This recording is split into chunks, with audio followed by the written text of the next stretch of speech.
আসসালামু আলাইকুম গাইস, আশা করি সবাই ভালো আছেন। এই গাছটাকে হয়তো অনেকেই চিনেন। এইটা আপনার পাথরকুচি পাতা বলে এটাকে, ঠিক আছে। এইটা পাতাটা আপনার পেট ঠান্ডা থাকে, আমেশা ভালো হয়, ঠিক আছে। বাচ্চাদের সর্দি ঠান্ডা কাশি জন্য উপকার আছে। তারপর আপনার এই পাতাটা আপনার সকাল বিকাল খেলে আপনার কিডনিতে অনেক পাথর হয়, প্রস্রাবে জ্বালা পোড়া, এইটা যদি নিয়মিত খান ইনশাল্লাহ আপনি কিডনি পাথর থেকে তারপর সব জ্বালাপোড়া আপনার ভালো হবে।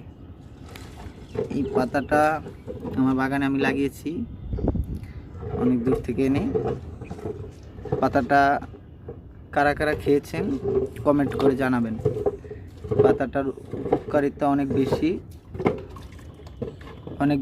এই পাতাটার উপকারিতা আপনার